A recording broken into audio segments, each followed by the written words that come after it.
الحمد لله نحمده ونستعينه ونستغفره ونؤمن به ونتوكل عليه ونعوذ بالله من شرور أنفسنا ومن سيئات أعمالنا من يهده الله فلا مضل له ومن يضلله فلا هادي له ونشهد أن لا إله إلا الله وحده لا شريك له ونشهد أن سيدنا ومولانا محمدا عبده ورسوله أما بعد فأعوذ بالله من الشيطان الرجيم بسم الله الرحمن الرحيم ألا إن أولياء الله لا خوف عليهم ولا هم يحزنون الذين آمنوا وكانوا يتقون لهم البشرى في الحياة الدنيا وفي الآخرة لا تبديل لكلمات الله ذلك هو الفوز العظيم صدق الله العظيم وصدق رسوله النبي الكريم ونحن على ذلك من الشاهدين والشاكرين والحمد لله رب العالمين سبحانك لا علم لنا إلا ما علمتنا إنك أنت العليم الحكيم আল্লাহ তাআলার দরবারে অনেক অনেক শুকরিয়া যে আল্লাহ তাআলা আমাদেরকে তার অগণিত বান্দাদের মধ্য থেকে বাছাই করে মসজিদের পরিবেশে কিছুটা সময় দ্বীনি চর্চার সুযোগ তিনি আমাদেরকে দিয়েছেন। তো আল্লাহ তাআলার দরবারে আমরা সকলেই শুকরিয়া আদায় করে বলি আলহামদুলিল্লাহ। পবিত্র রমজান মাস সমাপ্ত হওয়ার পর, অতিবাহিত হওয়ার পর আজকে শাওয়াল মাসের প্রথম জুমা।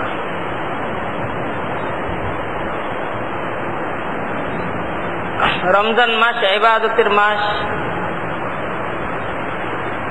রোজার মাস, খতমে তারাবির মাস।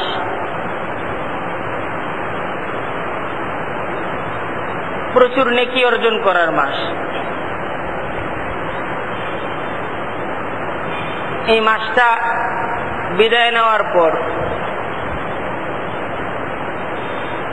এই শাওয়াল মাসে এই মুহূর্তে আমাদের জন্য যেটা সবচেয়ে বেশি প্রয়োজন,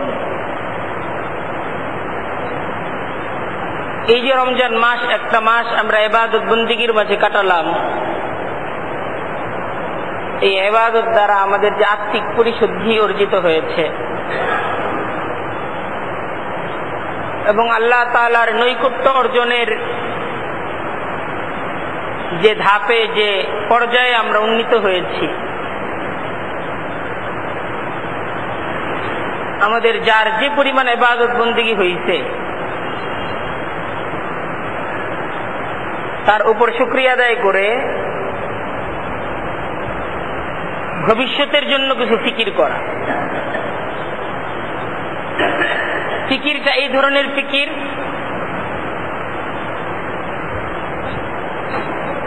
যে রমজানের কিছু আমলকে বিশেষভাবে ধরে রাখা, রমজান শেষ,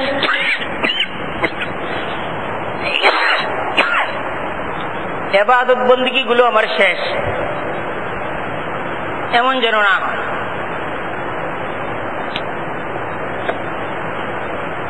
এই রমজান থেকে এখন বিশেষ এমন কিছু ইবাদত বন্দেগী, এটাকে নিয়মিতভাবে করা, এটা যেন আমার জিন্দেগিতে না ছুটে। যেমন সবচেয়ে বড় আমল যেটা ঈমানের পর আমাদের উপর সবচেয়ে বড় কর্তব্য যেটা মানুষ হিসেবে, যে ফরজ, যে 5 ওয়াক্ত নামাজ দিনে আদায় করা। আলহামদুলিল্লাহ, রমজান মাসে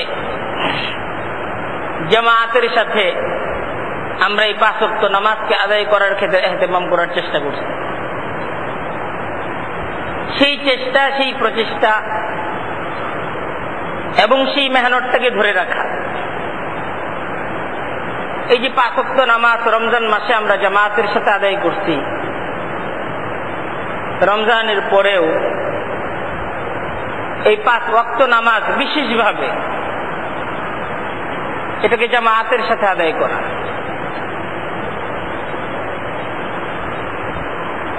পাঁচ ওয়াক্ত নামাজ জামাতের সাথে আদায় করা, এটা আমার উপর একটা জরুরি কর্তব্য, ফরজ কর্তব্য। এটা তো এটা তো শুধু রমজান মাসের জন্য না, 12 মাসের জন্য। তো রমজান মাসে এটার একটা বিশেষ ইহতিমাম আমার দ্বারা হইতে আল্লাহ তাআলা তৌফিক দান করছেন, শুকরিয়া আদায় করি। তো এখন থেকে ফিকির করি যে জিন্দেগির শেষ মুহূর্ত পর্যন্ত, শক্তি থাকা পর্যন্ত আমার এই আমল ইনশাল্লাহ চালু থাকবে, নিয়ত করি। রমজান মাসে যে সমস্ত তাসবিহাত, যে সমস্ত জিকির আজকারের অভ্যাসগুলো আমরা গড়ে তুলছি, এই জিকিরগুলো শুধু রমজান মাসের জিকির না, এই দোয়াগুলো শুধু রমজান মাসের দোয়া না। আল্লাহ তাআলার কাছে এই চাওয়াগুলো আমাদের শুধু রমজান মাসের চাওয়া না, আমাদের সব সময়ের চাওয়া। আমরা রমজান মাসে আল্লাহর কাছে চাইছি যে আল্লাহ তুমি আমাদেরকে ক্ষমা করে দাও, এটা কি শুধু রমজান মাসের চাওয়া? সব সময়ের চাওয়া। এই দোয়াগুলো আমাদের সব সময়ের দোয়া। তো এই রমজান শেষ, আমার দোয়া শেষ, আমার কান্নাকাটি শেষ, আমার রুনাজারি শেষ, এটা যেন না হয়। আমার সেই দোয়াগুলো, আমার সেই তাসবিহাতগুলো, যে দোয়াগুলো রমজান মাসে আমরা অনেকবার পড়ছি, আল্লাহুম্মা ইন্নাকা আফুউন তুহিব্বুল আফওয়া ফাআফু আন্নী ইয়া কারীম। আল্লাহ তুমি ক্ষমাশীল, তুমি ক্ষমাকে ভালোবাসো, তুমি আমাদের ক্ষমা করে দাও। এই দোয়াটা শুধু রমজান মাসের দোয়া না, একজন মুমিনের আল্লাহ তাআলার কাছে সব সময়ের এটা একটা চাওয়া। এই রমজান শেষ তো কি হইছে, আমার চাওয়াগুলো আল্লাহর কাছে অব্যাহত থাকবে। কারণ যে আল্লাহ রমজান দান করছেন ক্ষমা করার জন্য, সেই আল্লাহ তো শাওয়াল মাসেও একই আল্লাহ। যে আল্লাহ রমজান মাসে দয়া করছেন, রমজান মাসে বান্দার উপর করুণা করছেন, বান্দা যদি শাওয়াল মাসে আল্লাহর কাছে চায়, আল্লাহর কাছে যায়, আল্লাহ অভিমুখী হয়, আল্লাহর কাছে অনুতপ্ত হয়, আল্লাহ শাওয়াল মাসে কবুল করবেন না? অবশ্যই করবেন। আল্লাহর কাছে চাইতে থাকা, এই মাসেও বিশেষ ইবাদত বন্দেগীর মাঝে থাকা, তাসবিহাতগুলো, দোয়াগুলো খুব বেশি বেশি আল্লাহ তাআলার কাছে করতে থাকা। রমজানে আমার গুনাহগুলো যদি মাফ না হয়, আমি কি আশা চাইরা এখন আবার অন্যায় কাজে লিপ্ত হয়ে যাব? আমার তো আল্লাহর দরবার ছাড়া আর কোনো দরবার নাই। আল্লাহকে তো আমার রাজি খুশি করতেই হবে। রমজান শেষ তো কি হইছে? আমি কি রমজান শেষ তাই জায়নামাজ থেকে উঠা চলে যাব? এটা যেন না হয়।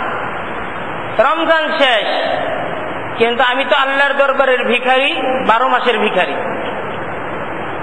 আমি আল্লাহর করুণা প্রার্থী, 12 মাসের করুণা প্রার্থী। আমি আল্লাহর কাছে ক্ষমা চাই, 12 মাস ক্ষমা চাই। আমার জিন্দেগির শেষ মুহূর্ত পর্যন্ত আমি চাই আল্লাহ যেন আমাকে ক্ষমা করে দেন। এটা শুধু আমার রমজান মাসের চাওয়া না।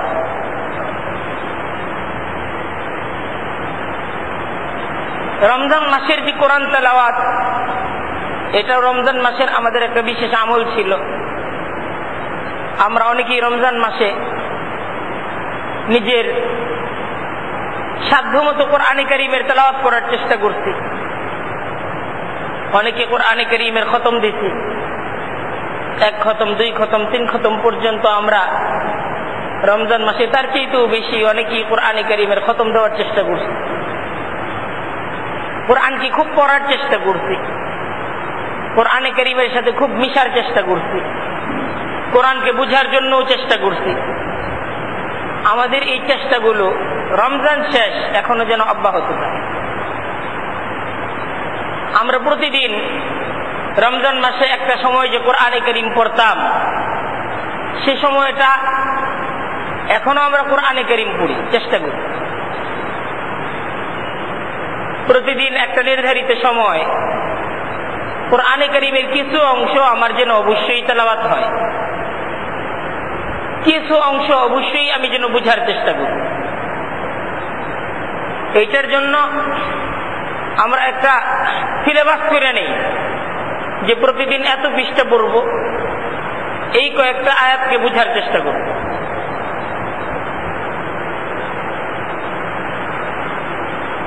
এই রমজান মাসের এই আমলগুলো, রমজান শেষ, এখন আমরা এই আমলগুলোকে ছেড়ে দিলাম, এটা কোনোভাবেই হওয়া যাবে না। কারণ রমজান এটাই শুধু আমলের মাস না, আমলের মাস তো 12 মাস। 12 মাসই তো আমাকে কামাই করতে হবে। শুধু রমজানে কামাই করব আর বাকি 12 মাস আমি অলস বসে থাকব? আমার তো 12 মাসই কামাইয়ের মাঝে কাটাইতে হবে। কারণ এই 12 মাসই তো আমার জিন্দেগির পুঁজি। আমার জিন্দেগির পুঁজিগুলো, আমার জীবনটা এটা একটা পুঁজি না? এই পুঁজিটা শুধু রমজান মাসে ক্ষয় হয়, বাকি 11 মাসে ক্ষয় হয় না। পুঁজি ক্ষয় করতেছি, কামাই হইতেছে না, লাভ আসতেছে না, এটা তো হইতে দেওয়া যাবে না। আমার পুঁজি যাইতেছে কিন্তু কিছু আসতেছে না, প্রফিট আসতেছে না। এটা তো মুমিন তো এরকম ভাবে তার পুঁজিকে লস প্রজেক্টের মাঝে ছাড়তে পারে না। এই রমজান শেষ, শাওয়াল মাসটা আমার জীবনের একটা অংশ না? জিলকদ, জিলহজ, মুহররম, সফর, রবিউল আউয়াল, রবিউল সানি, এই যে বাকি 11 মাস, এই মাসগুলো কি আমার জীবনের অংশ না? আমার জীবনের অংশ। আমার জীবন থেকে একটা রমজান চলে গেছে, কিন্তু এই মাসটাও আমি যেহেতু হায়াত পাইছি, আল্লাহকে ডাকার সুযোগ পাইছি, রমজান মাসে আল্লাহকে দেখে তো আমি আমার অতীত ভুলগুলোর ক্ষমা চাইছি। আল্লাহ তাআলা, আশা করি আল্লাহ আমাদেরকে ক্ষমা করে দিতেন। এখন আল্লাহকে আরো ডাকতে হবে, আল্লাহ যেন রাজি খুশি হয়ে যান। এই ফিকিরটা চলে আসা দরকার যে আল্লাহ যেন আমাদের প্রতি রাজি খুশি হয়ে যান। আল্লাহ ক্ষমা তো করতেন, কিন্তু আল্লাহ আপনি আমাদের প্রতি সন্তুষ্ট হয়ে যান। এই চাওয়াটা আল্লাহর কাছে বিশেষভাবে চাইতে হবে এই মাসগুলিতে। তো এই রমজান মাসে ঠিক যেইভাবে আমরা 5 ওয়াক্ত নামাজের মাঝে শরীক হয়েছি, মসজিদে আসছি, রমজান মাসে ঠিক যেইভাবে আমরা অনেক নফল নামাজ পড়ছি, আমরা অনেকে এশরাকের নামাজ, চাশতের নামাজ, আওয়াবিনের নামাজ, তাহাজ্জুদের নামাজ, এই নামাজগুলো পড়ার একটা অভ্যাস রমজান মাসে আমাদের হয়েছে। আলহামদুলিল্লাহ, সেহরির সময় উঠার যে একটা সুযোগ, এই সুযোগটাকে পেয়ে আমরা অনেকেই তাহাজ্জুদের নামাজ সেই সময়ে পড়ছি। সেই সময়টা এখনো জাগ্রত হওয়ার চেষ্টা করি। 4টা রাকাত, 6টা রাকাত, যার যতটুকু সাধ্যে কুলায় 12 রাকাত পর্যন্ত আমরা তাহাজ্জুদের ইহতিমাম করি, ইশরাকের ইহতিমাম করি, চাশতের ইহতিমাম করি, সালাতুল হাজতের ইহতিমাম করি, যেন আমার এই রমজান পরবর্তী জীবনটা এটা যেন ইবাদত মুখী হয়, আমার সময়গুলো যেন ইবাদতের মাঝে কাটে, আমার মেজাজটা সবসময় যেন ইবাদত মুখী থাকে, এটার ফিকির করি। নামাজ মুখী থাকা, 5 ওয়াক্ত নামাজ এটা তো ফরজ, এই ফরজ নামাজের সাথে সাথে নফল নামাজগুলোর খুব ইহতিমাম করি। ইশরাকের নামাজ, চাশতের নামাজ, আওয়াবিনের নামাজ, তাহাজ্জুদের নামাজ, এই নামাজগুলোর ইহতিমাম কি প্রচুর পরিমাণে বাড়িয়ে দিই। আর রমজান মাসে ঠিক যেরকম ভাবে আল্লাহর কাছে চাইছি, আল্লাহর কাছে দোয়া করছি, আল্লাহর কাছে ক্ষমা চাইছি, এটাকে অব্যাহত রাখা, আল্লাহমুখী থাকা, আল্লাহর কাছ থেকে চাওয়া, নিজের জিন্দগির প্রয়োজনগুলো আল্লাহর কাছে চাওয়া, নিজের জিন্দগির ত্রুটিগুলোর জন্য আল্লাহর কাছে ক্ষমা চাইতে থাকা। আর রমজান মাসে ঠিক যেরকম ভাবে আল্লাহর কালাম কোরআন, কোরআনে কারীমের বরকত দ্বারা, কোরআনে কারীমের আলো দ্বারা আমরা আলোকিত হয়েছি, আমরা কোরআন শরীফ পড়ার চেষ্টা করছি, বুঝার চেষ্টা করছি। রমজান পরবর্তী সময়টাও যেন কোরআনের সাথে আমার একটা সম্পর্ক থাকে, এটার জন্য ফিকির করি। এর সাথে সাথে সবচেয়ে বড় আমল যেটা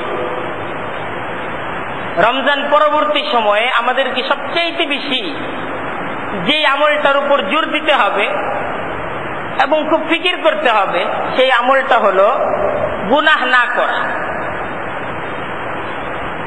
এই আমলটা খুব ফিকির করতে হবে যে গুনাহ যেন আমার দ্বারা না হয়। 1 নম্বর ফিকির তো আমার দ্বারা যেন ইবাদত হয়, আর 2 নম্বর ফিকির হলো আমার দ্বারা যেন গুনাহ না হয়। দেখেন, ইবাদতটাকে নিজ জিন্দগির কামাই মনে করা আর গুনাহটাকে জিন্দগির লস মনে করা। আমার দ্বারা যদি গুনাহ হইতে থাকে তাহলে আমার লস হইতেছে, আমি ক্ষতির সম্মুখীন হয়ে যাইতেছি, এটাকে খুব বুঝা। ইবাদত যখন করতেছি খুশি হওয়া, মনে করা যে আমার কামাই হইতেছে, আর গুনাহ যখন হয়ে যাইতেছে তখন মনে করা যে আমার লস হয়ে যাইতেছে, আমি ক্ষতির সম্মুখীন হয়ে যাইতেছি, এটা মনে করা। বিশেষভাবে যে গুনাহগুলো থেকে মুক্ত থাকা। আলহামদুলিল্লাহ, রমজান মাস আমরা চেষ্টা করছি এই গুনাহগুলো থেকে মুক্ত থাকতে। রমজান পরবর্তী সময়ে আমরা আবার এই গুনাহের মাঝে জড়িয়ে না যাই। যে গুনাহগুলোকে রমজান মাসে ছেড়ে দিছি, রমজান পরবর্তী সময়ে ওই গুনাহগুলো কি ধরবো? এটা যেন না ধরা হয়। এটাকে ছাড়ছি তো ছাড়ছি, জিন্দিগির জন্য কিছু গুনাহকে ছেড়ে দিই, গুনাহগুলোকে জিন্দিগির জন্য ছেড়ে দিই, যে গুনাহগুলোকে আর ধরবো না। ইবাদতের মাঝে মজা খোঁজার চেষ্টা করি, আর গুনাহগুলোর মাঝে গুনাহগুলোর প্রতি ঘৃণা সৃষ্টির চেষ্টা করি, গুনাহগুলো যেন আর না হয়। কারণ আমরা তো এই রমজান মাস আল্লাহর কাছে গুনাহগুলোর মাফ চাইছি এবং আল্লাহকে বলছি যে আল্লাহ আর গুনাহ করব না। তাহলে এটাকে ঠিক রাখতে হবে না, যে আর গুনাহ আমরা করব না, এই কথাটাকে ঠিক রাখতে হবে কিনা? এজন্য যেটা করতে হবে, আর গুনাহ করা যাবে না। বিশেষভাবে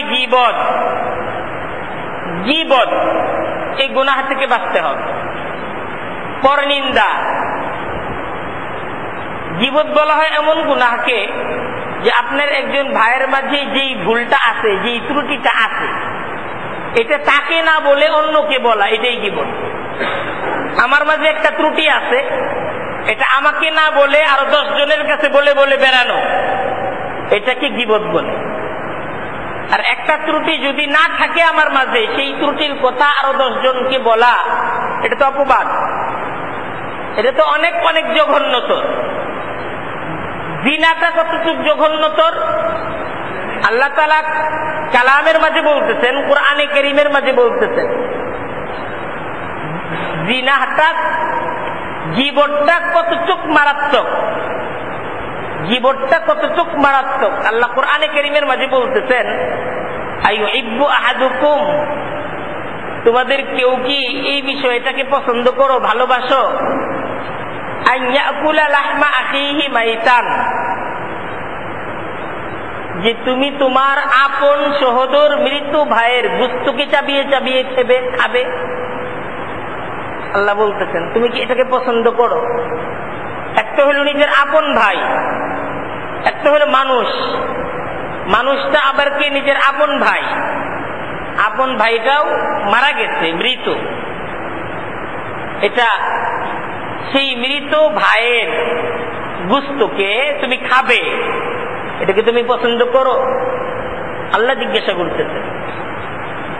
আর এই যে এটা গীবত করাটা, এটা এই কাজ করা, গীবত করাটা ঠিক এই কাজ করা, যে নিজের সহোদর আপন মরা ভাইয়ের গোশতকে চাবায় খাওয়া, এটা হলো গীবত করা।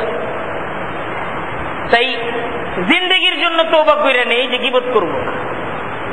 রমজান মাস গীবত ছাড়ার চেষ্টা করছি, গীবত ছাড়ছি, আর জিন্দেগিতে গীবত করব না, এই নিয়তটা করে নি। খুব জরুরি এটা। আমাদের সমাজের সবচাইতে বড় ক্ষতিকর দিক হলো গীবত। এটা এই সমাজের সবচাইতে বড় ক্ষতিকর দিক। অপবাদ, এটা তো খুব জঘন্যতর। একজনের মাঝে একটা গীবত যদি এত মারাত্মক হয়, তাহলে অপবাদ কত মারাত্মক। একজনের মাঝে একটা ভুল আছে, সে এই দোষে দুষ্ট, তার সেই দোষের আলোচনা করাটা যদি এতটুকু জঘন্যতর হয়, তাহলে যার ওই দোষটা নাই, সেই অপবাদটা তাকে দেওয়া, এটা কত জঘন্যতর। চিন্তা করে দেখেন, এটা কত জঘন্যতর। একজন মুসলমান ভাই তার একটা দোষে সে দুষ্ট না, তাকে সেই দোষে দোষী করা, এই কাজ করা যাবে? এই কাজ করা যাবে? এই কাজ করা যাবে না। ছাইরা দেই, এই কাজের পরিণতি ভয়াবহ। আমি যে এই কাজ করতেছি, এই কাজ দ্বারা আমার আগুন তৈরি হইতেছে, আমার এই কাজ দ্বারা, আমার এই হিংসা দ্বারা আগুন তৈরি হইতেছে, অন্য কিছুই না। আমি যে আগুন তৈরি করতেছি, এই আগুনে অন্য কেউ জ্বলবে না, এই আগুনে আমার নিজের জ্বলতে হবে। আমি যে গীবত করতেছি, আমি যে পরনিন্দা করতেছি, এর দ্বারা কি তৈরি হইতেছে? আগুন। কি তৈরি হইতেছে? আগুন। সেই আগুনে জ্বলবে কে? আমি। এটা খুব বুঝা, যে আগুনটা তৈরি হইতেছে, সেই আগুনে অন্য কেউ জ্বলবে না, আমার নিজেকেই জ্বলতে হবে। আমি অপবাদ দ্বারা, গীবত দ্বারা যার শরীরে আগুন ধরানোর চেষ্টা করতেছি, তার শরীরে আগুন ধরবে না। আমার এই গীবত আর অপবাদ দ্বারা তার জন্য জান্নাতের বাগান তৈরি হইতেছে। আমি যার গীবত করতেছি, যার নামে অপবাদ দিচ্ছি, এর দ্বারা আমি তো চাইতেছি তার জন্য আগুন তৈরি করতে, তার জ্বালায়া দিতে চাইতেছি, তাকে পোড়ায়া দিতে চাইতেছি। কিন্তু আমার গীবত আর আমার পরনিন্দা আর আমার অপবাদ দ্বারা আমি কি তাকে পুরাইতে পারবো? সে পুরবে না। তার জন্য ফুলের বাগান তৈরি হইতেছে। নমরুদ হযরত ইব্রাহিমকে পুরাইতে চাইছিল, পুরাইতে পারছে? সে চাইছে পুরাইতে, আল্লাহ তাআলা বাগান তৈরি করে দিয়েছে। আল্লাহ বাগান তৈরি করে দিয়েছে। ঠিক এরকম আমি যে আমার গীবত দ্বারা, আমার অপবাদ দ্বারা আমি চাইতেছি আমার একজন মুসলিম ভাই, তাকে পোড়ায়া দিতে, তাকে জ্বালায়া দিতে, কিন্তু আমার গীবত, আমার পরনিন্দা, আমার অপবাদ দ্বারা সে মানুষটা জ্বলবে না। সে মানুষটার জন্য বাগান তৈরি হয়ে যাবে, আর আমার নিজের জন্য আগুন তৈরি হবে। সেই আগুনে আমাকে জ্বলতে হবে, অনন্ত অসীম জিন্দেগি জ্বলতে হবে। সেই গীবত, পরনিন্দা, অপবাদ মারাত্মক ধরনের অপরাধ। আমরা এই রমজান মাসে এই অপরাধগুলো, এই ধ্বংসাত্মক অপরাধগুলো থেকে বেঁচে থাকার চেষ্টা করছি। আমরা চাইছি আমাদের যারা যেন গীবত না হয়, আমরা চাইছি আমাদের দ্বারা যেন অপবাদ না হয়। রমজান মাস, এখন রমজান শেষ, এই ধরনের ধ্বংসাত্মক অপরাধগুলোর মাঝে কি জড়িত হওয়া যাবে? ছেড়ে দিতে হবে। খুব নিয়ত করি যে এই সমস্ত অপরাধগুলো আমরা জিন্দেগির তরে ছেড়ে দিলাম। আমার নামে কেউ যদি গীবত করে, কেউ যদি আমার নামে অপবাদ দেয়, আমার কোনো লস নাই, আমি লাভের মাঝে আছি। সে নিজে আগুন তৈরি করতেছে, সে নিজে সে আগুনে জ্বলবে, কিন্তু আমি বেঁচে গেলাম। একজন আমার জন্য আগুন তৈরি করতেছে, আমিও কি তার জন্য আগুন তৈরি করব? হ্যাঁ, একজন আমাকে আগুনে জ্বালাইতে চাইতেছে, আমিও কি তার আগুনে জ্বালাইতে চাবো? না, আমি চাবো না। কারণ সে যে আমাকে আগুনে জ্বালাইতে চাইতেছে, আমি বুঝার চেষ্টা করি আমার জন্য ফুলের বাগান তৈরি হইতেছে।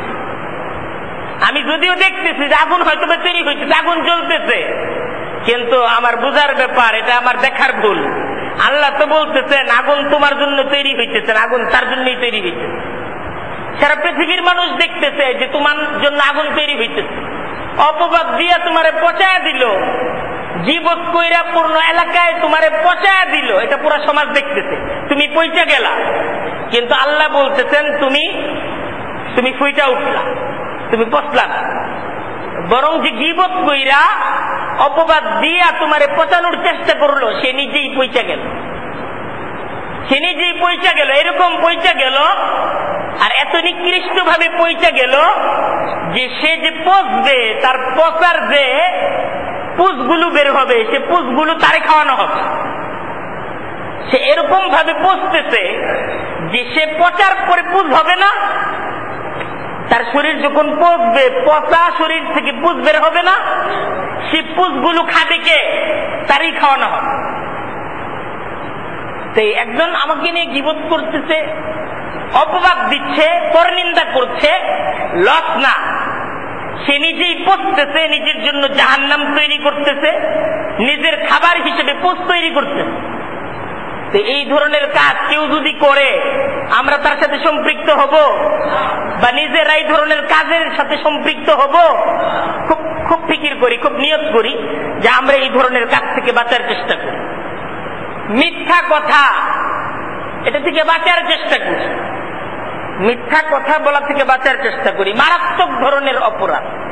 মিথ্যাকে বলা হয়েছে সমস্ত পাপগুলোর মা, ভয়াবহ পাপ। ওয়াইলুল লিকুল্লি আফফাকিন আসীম ইয়াসমাউ আয়াতিল্লাহি তুতলা আলাইহি সুম্মা ইউসিররু মুস্তাকবিরা কাআল্লাম ইয়াসমাআহা ফাবাশশিরহু বিআযাবিন আলীম। মিথ্যাটাকে আল্লাহ তাআলা কোরআনে কারীমের মাঝে বলতেছেন ওয়াইলুন, ওয়াইলুল লিকুল্লি আফফাক, ওয়াইলুল লিকুল্লি আফফাক। ওয়াইলুন বলা হয় জাহান্নামের একদম মাঝখানের যে জায়গাটা, জাহান্নামের যে একদম মাঝখানের জায়গাটা, এই জায়গাটার নাম হলো ওয়াইল। একদম যে জায়গাটা জাহান্নামের মাঝখানের জায়গা, এই জায়গাটার নাম কি? ওয়াইল। আল্লাহ কোরআনে কারীমে মাঝে বলতেছেন যারা মিথ্যা কথায় অভ্যস্ত, যারা মিথ্যা বলে বেড়ায়, এদের ঠিকানা হবে ঠিক এই ওয়াইলের মাঝে। অর্থাৎ জাহান্নামের একদম মাঝখানটায়, একদম ঠিক মধ্য জাহান্নামে, কিনারায় না, একদম জাহান্নামের ঠিক মাঝখানে যাদের ঠিকানা হবে, যাদেরকে ঠিক জাহান্নামের মাঝখানে থাকতে দেওয়া হবে, তারা কোন গুণে গুণান্বিত? তারা মিথ্যা বলায় অভ্যস্ত, এই গুণে তারা গুণান্বিত। এই জিন্দেগির তোরে রমজান শেষ, আমরা তওবা করি যে আমরা আর মিথ্যা বলবো না। এই তওবা করতে রাজি আছি না? ইনশাআল্লাহ মিথ্যা বলবো না, মিথ্যা কথা ছেড়ে দিই। মিথ্যা কথা বলতেছি তো সর্বনাশ করে ফেলতেছি। আমার সত্য কথা বলে যদি জীবনও যায়, মিথ্যা না বলা। আমার যদি লসও হয়, মিথ্যার সাথে মিথ্যা কথা না বলা। আমার লাভ হইতেছে না সত্য না বললে, তারপরে মিথ্যা না বলা। আমি মিথ্যা বলে যেটাকে লাভ মনে করতেছি, এটা কি লাভ না লস? এটা লস। আমি 2 টাকার জন্য মিথ্যা বলতেছি, 1 টাকার জন্য মিথ্যা বলতেছি। মিথ্যা যদি লাখ টাকার জন্য হয়, লাখ টাকার জন্য, কোটি টাকার জন্য যদি মিথ্যা হয়, একটা মিথ্যার দ্বারা যদি আমার কোটি টাকাও অর্জিত হয়, এটা কি লাভ হইল না লস হইল? লস হয়ে যাবে। এই মিথ্যার দ্বারা কোনো কিছু অর্জন করার চেষ্টা না করি, মিথ্যাকে ছেড়ে দিই, একদম মিথ্যাকে ছেড়ে দিই। হিংসা, সমস্ত পাপের মূল হলো হিংসা। হিংসার দ্বারাই সবকিছু হয়।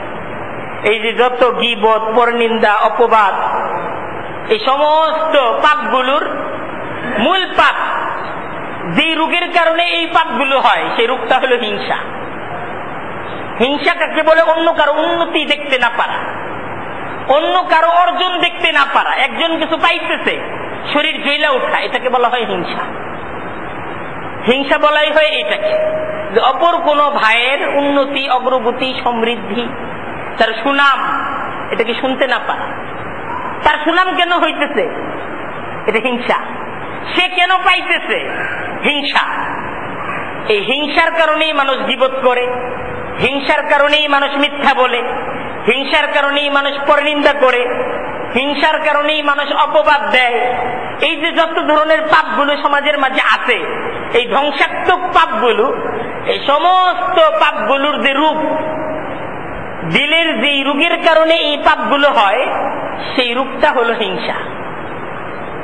সেই হিংসার চিকিৎসা করা। কারো যদি দিলের মাঝে হিংসা থাকে, যে আমার তো হিংসা হয়, কেউ কিছু পাইলে হিংসা হয়, কারো কোনো সুনাম শুনলে হিংসা হয়, কারো কোনো উন্নতি অগ্রগতি দেখলে হিংসা হয়, এই হিংসা যদি কারো হয়, তো তার খুব ফিকির করা যে দিলের চিকিৎসা করা। কোন মুরব্বীর কাছে যাওয়া, গিয়ে বলা যে আমার তো দিলের এই করুণ অবস্থা, আমার তো হিংসা হয়। এই হিংসা থেকে বাঁচার উপায় কি? হিংসা থেকে বাঁচার বিভিন্ন আমল আছে, সেই আমলগুলো মুরব্বিয়ান একরকম বলে দেন। এই আমলগুলো করতে থাকেন, খুব এই আমলগুলো করতে করতে করতে করতে এই হিংসা, এই সমস্ত দিনের রূপগুলো একে একে দূর হয়ে যায়। হিংসাটা খুব মারাত্মক ধরনের এক রূপ, এই রূপ থেকে বাঁচতে হবে।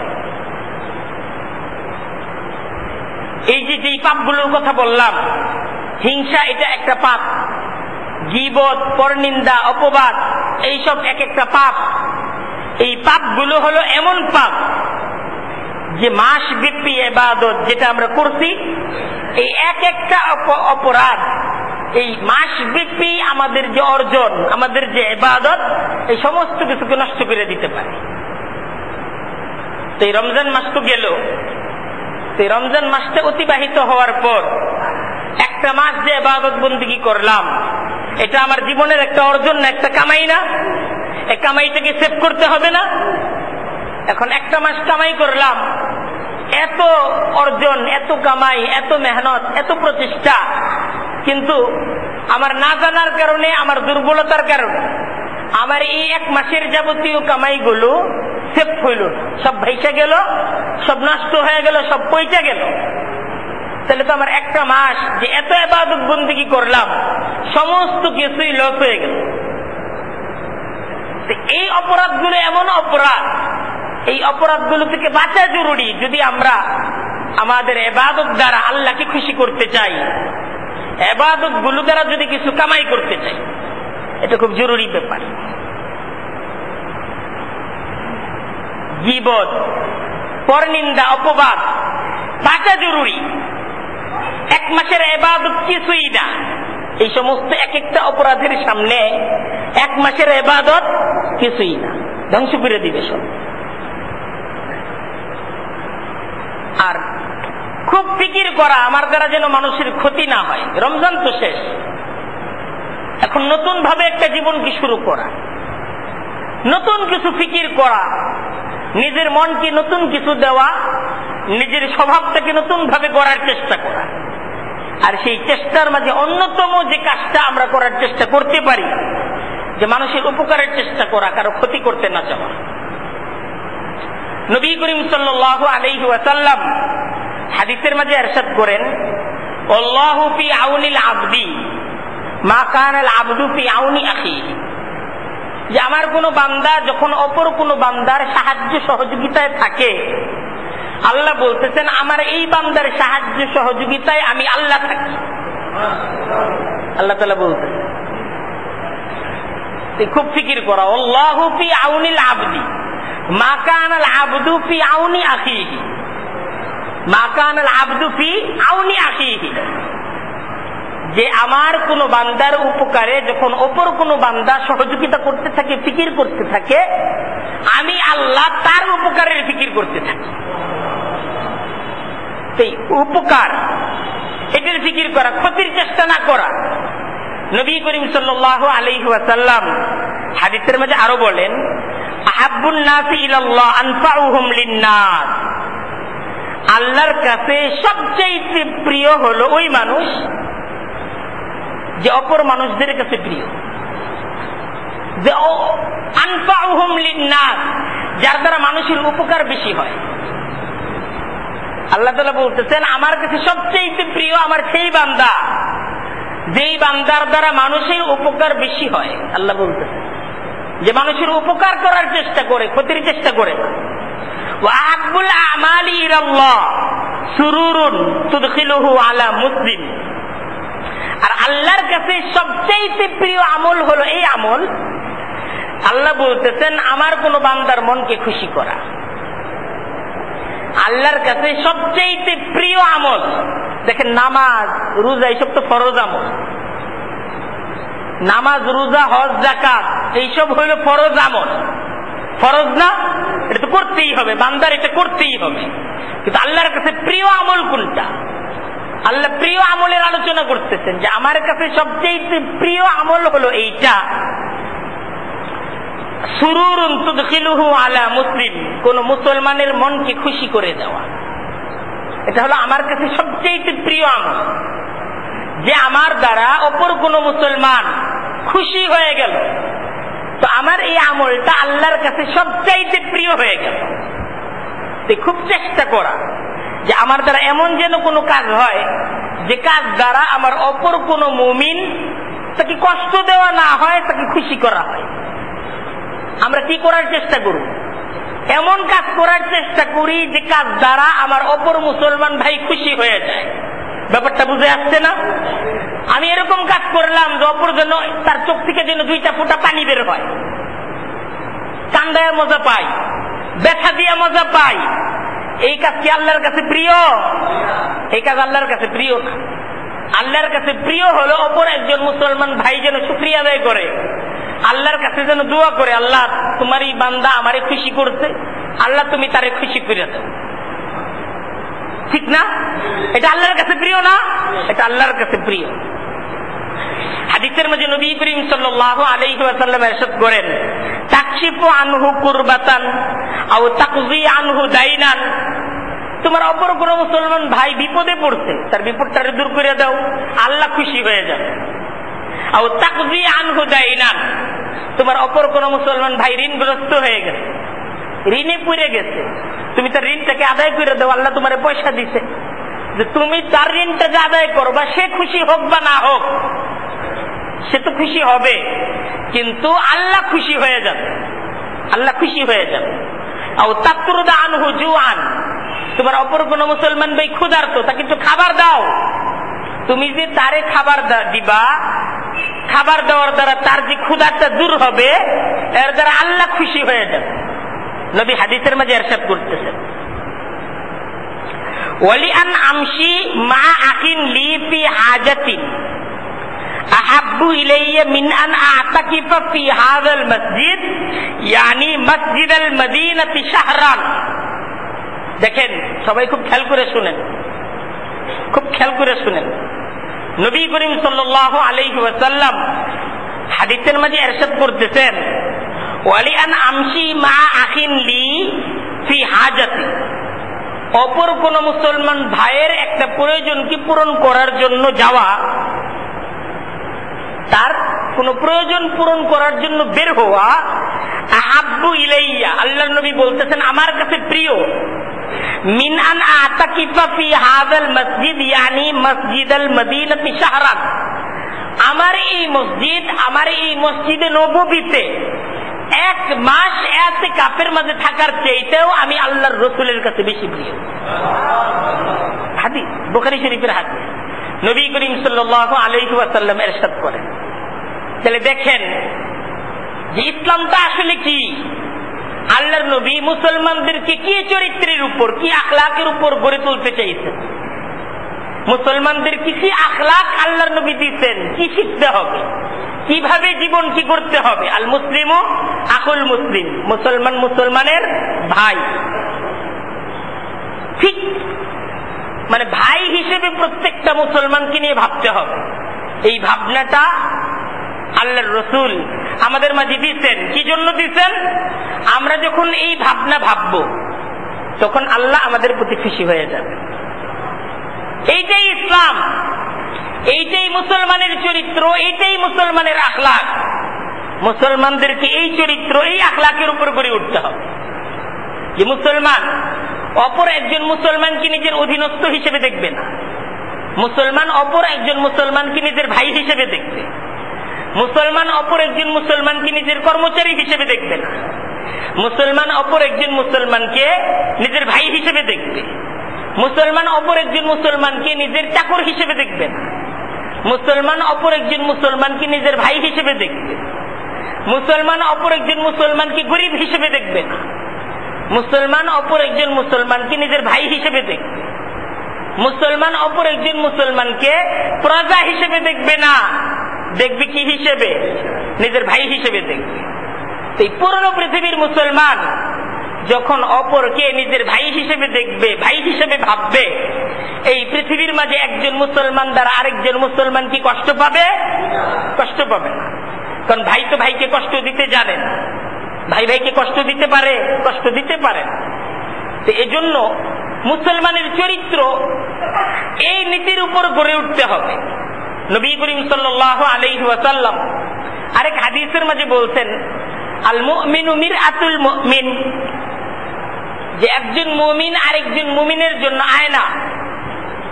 একজন মুমিন আরেকজন মুমিনের জন্য আয়না। হ্যাঁ, আয়না বললেন কেন আল্লাহর রসুল?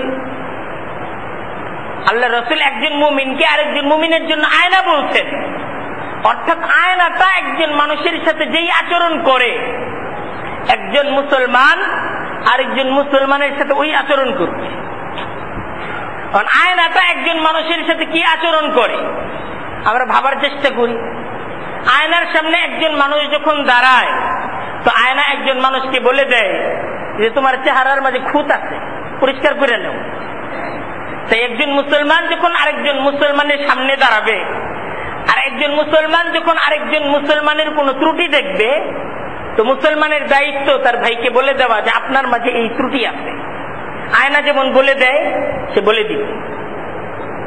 আর মুসলমানেরও স্বভাব হবে যে আয়না যেরকম যদি বলে যে তোমার মুখের মাঝে দাগ আছে, আয়নার দিকে কি কেউ খেপে যায়? আয়নার সাথে কেউ রাগ করে? কেউ রাগ করে না। আয়নার সামনে সবাই দাঁড়ায়, এজন্যই দাঁড়ায় যে আমার মাঝে কোনো সমস্যা থাকলে বলে দাও।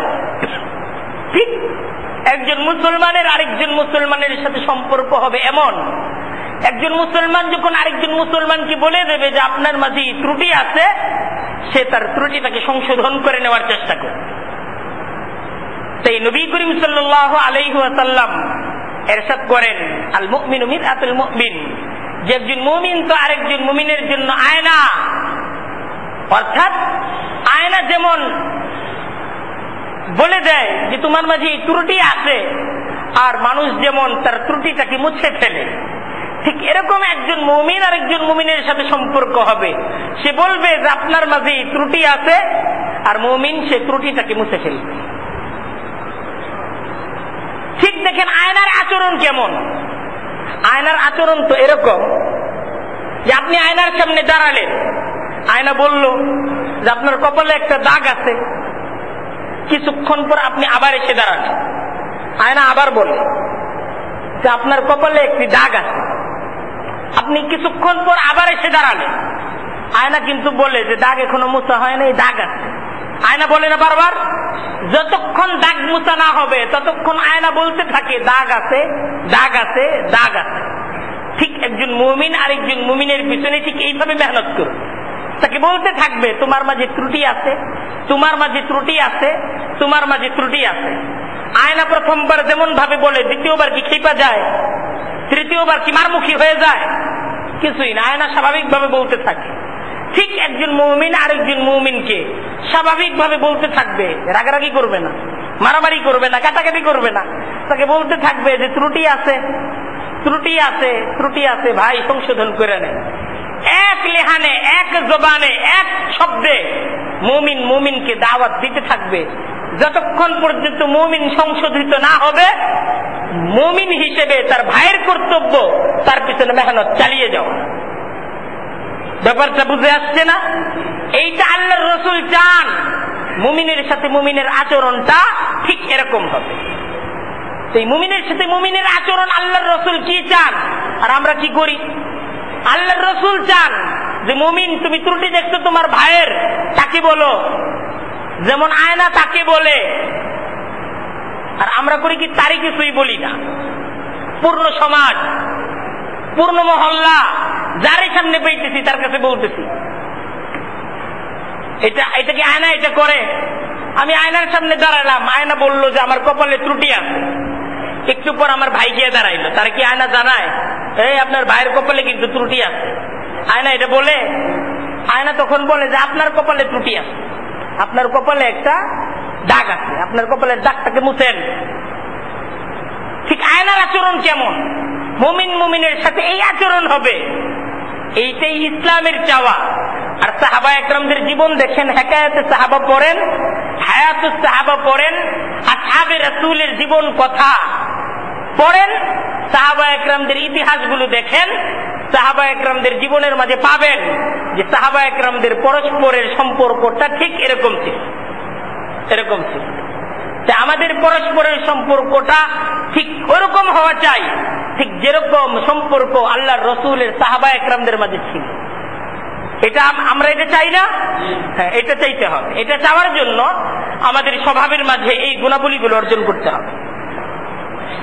এই দেখেন নবী করিম সাল্লাল্লাহু আলাইহি ওয়াসাল্লাম হাদিসের মাঝে আরো ইরশাদ করেন, মান কাফফা গাযাবাহু সাতারাল্লাহু আওরাতাহু ওয়া মান কাযামা গায়যাহু ওয়ালাউ শাআ আন ইউমজিয়াহু আমজাহু মালা আল্লাহু আযজা ওয়া জাল্লা কলবাহু আমানান রিজান ইয়াউমাল কিয়ামাহ।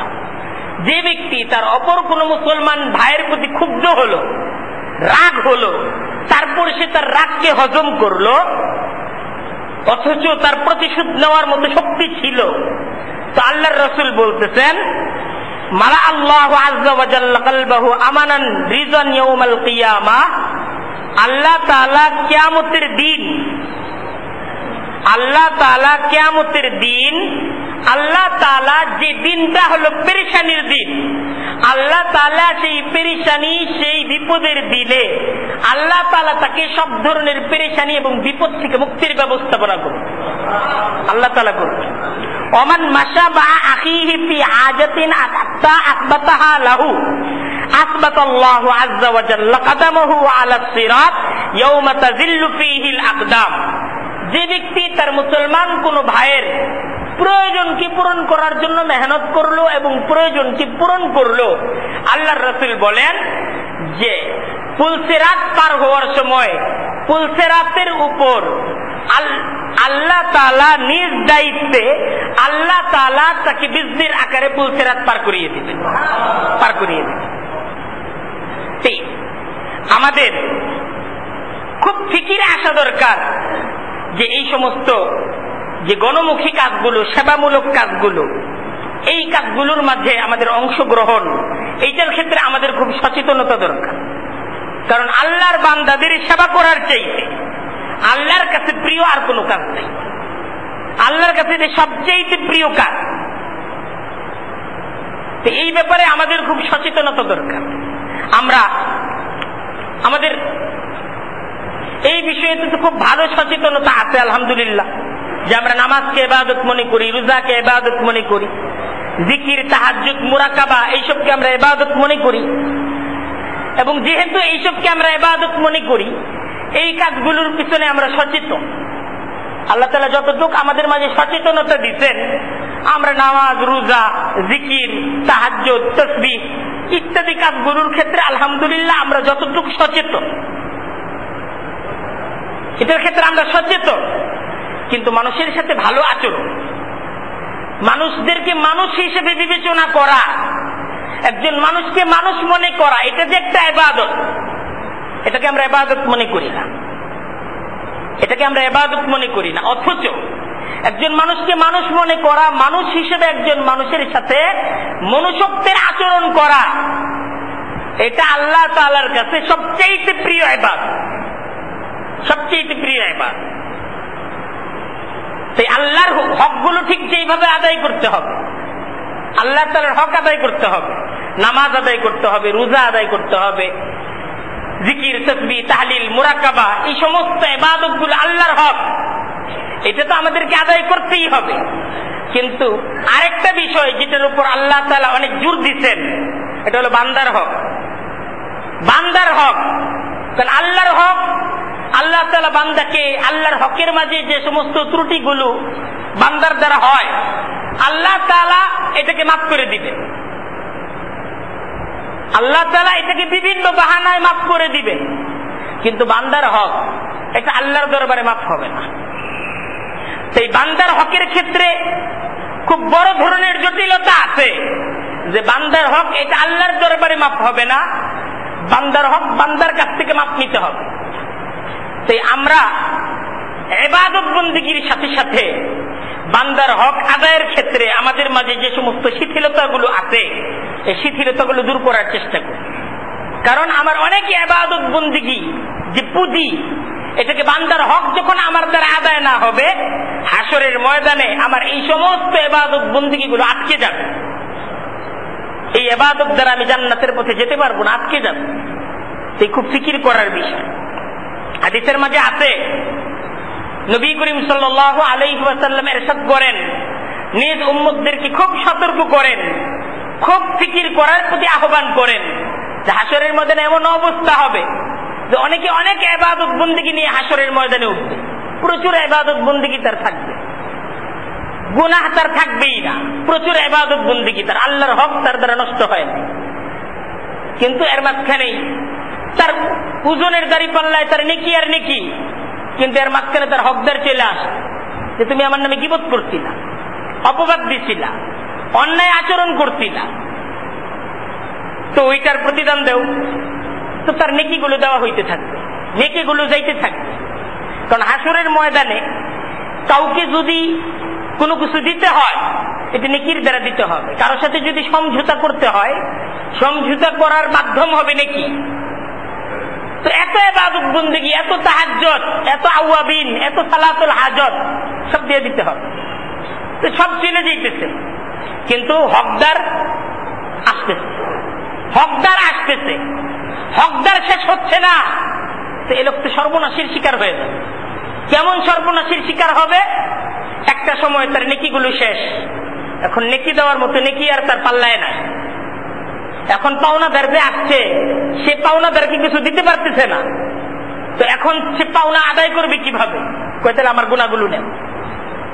তো এইভাবে পাওনাদারদের গুনাহ তার কাঁধের উপর চাপাইয়া দেওয়া হইতে থাকবে।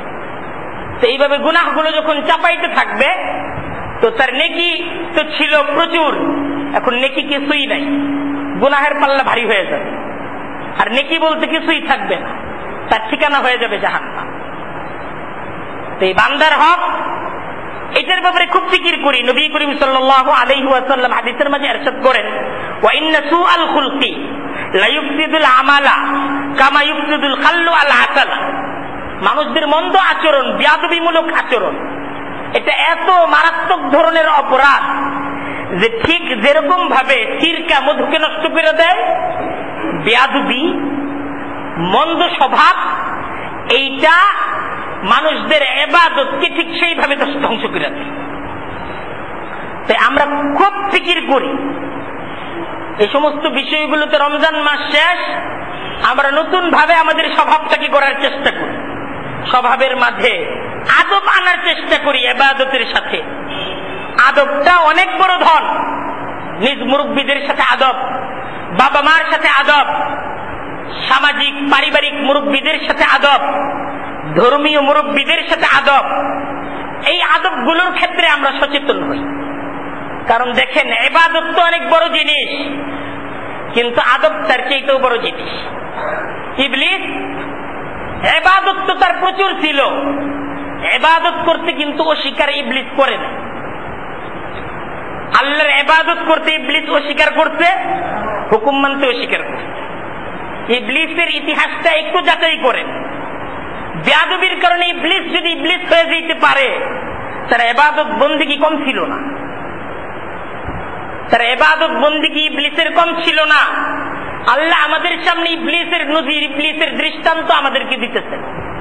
কোরআনে কারীমের মাঝে সূরা বাকারার মাঝে ইবলিসের আলোচনা আসছে, সূরা কাহফের মাঝে ইবলিসের আলোচনা আসছে, আর অসংখ্য সূরার মাঝে, সূরা আরাফের মাঝে ইবলিসের আলোচনা আসছে, সূরা তাহার মাঝেও ইবলিসের আলোচনা আসছে। এরকম অজস্র সূরার মাঝে ইবলিসের আলোচনা আনা হয়েছে। সূরা সফফাতের মাঝেও, সূরা সাদের মাঝেও ইবলিসের আলোচনা আসছে। অসংখ্য সূরার মাঝে ইবলিসের আলোচনা এনে আল্লাহ তাআলা আমাদেরকে যে শিক্ষা দিতে চান যে ইবাদত বন্দেগীর সাথে সাথে আদব শিখো, মন্দ আচরণ থেকে বাঁচো।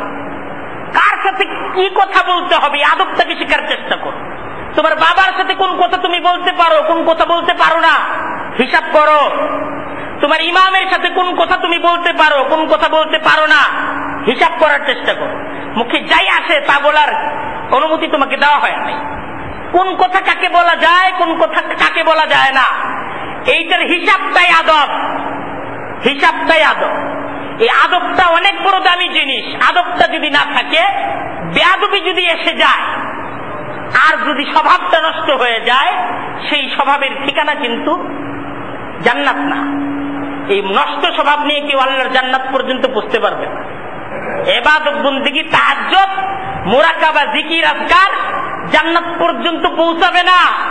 এই সমস্ত কিছুর সাথে জান্নাত পর্যন্ত পৌঁছার জন্য যেটা সবচাইতে বড় মাধ্যম, সেটা হলো আদব। ইবলিসের সাজদা, ইবলিসের ইবাদত ইবলিসকে জান্নাত পর্যন্ত পৌঁছাইতে পারছে? ইবলিস কি জান্নাতি না জাহান্নামী? ইবলিস জাহান্নামী। কেন? ইবাদত ছিল, আদব ছিল না, ছিল বেয়াদব, ছিল বেয়াদব। সেই রমজান শেষ, আমাদের সবচেয়ে বড় ইবাদত এই মুহূর্তে আদব। ইবাদত, আদব, দুইটা জিনিসকে খুব গুরুত্ব সহকারে নিতে হবে। যিনি একদিনেরও বড় সামাজিক ভাবে, পারিবারিক ভাবে, তার সাথে আদব রক্ষা করা জরুরি, আদব রক্ষা করা জরুরি। আজকে আমাদের সমাজের মাঝে আদবটার বড় অভাব। ভাই বোনদের মাঝে আদব নাই, বড় ছোট কোনো আদব নাই, সামাজিক মুরব্বীদের সাথে কোনো আদব নাই। যেই মানুষটার দাড়ি পেকে গেছে, সে মানুষটা মুরব্বী, তার সাথে যা খুশি তাই বলা যায় না, যা খুশি তাই বলা যায়, যা খুশি তাই বলা যায় না। যিনি তোমার বাবা, বৃদ্ধ বাবা, যা খুশি তাই তুমি বলতে পারো না, যা খুশি তাই বলতে পারো না। তোমার আজকে যৌবন, তোমার আজকে শক্তি, তুমি যা খুশি তা বলতে পারতেছো, কিন্তু তোমার চেয়ে তো শক্তিধর আল্লাহ নাই? আল্লাহ দেখতেছেন না? এই মা বাবার সাথে কথা বলতেছো তুমি, আজকে তারা বৃদ্ধ, আজকে তোমার এই কথার, তোমার এই আচরণের শাসন করার যোগ্যতা বা শক্তি তোমার মা বাবার নাই, কিন্তু আল্লাহ কিন্তু দেখতেছেন। তাই বিচার তো তোমার মা বাবা করবে না, বিচার হবে কার দরবারে? আল্লাহর দরবারে। তুমি সমাজের প্রভাব প্রতিপত্তিশীল, ইমামরে যা খুশি তাই কইতে পারতেছো, কারণ ইমাম তোমার অধীন। কিন্তু ইমাম অধীন, ইমাম কিছু বলতে পারে না, কিন্তু ইমামের আল্লাহ আছে না? বিচার হবে না? বিচার হবে। খুব সাবধান, এই জিনিসগুলোকে ফিকির করার চেষ্টা করি। আল্লাহ তাআলা আমাদের সকলকে ফিকির করার তৌফিক দান করুন। ওয়া আখিরু দাওয়ানা আনিল হামদুলিল্লাহি রাব্বিল আলামিন।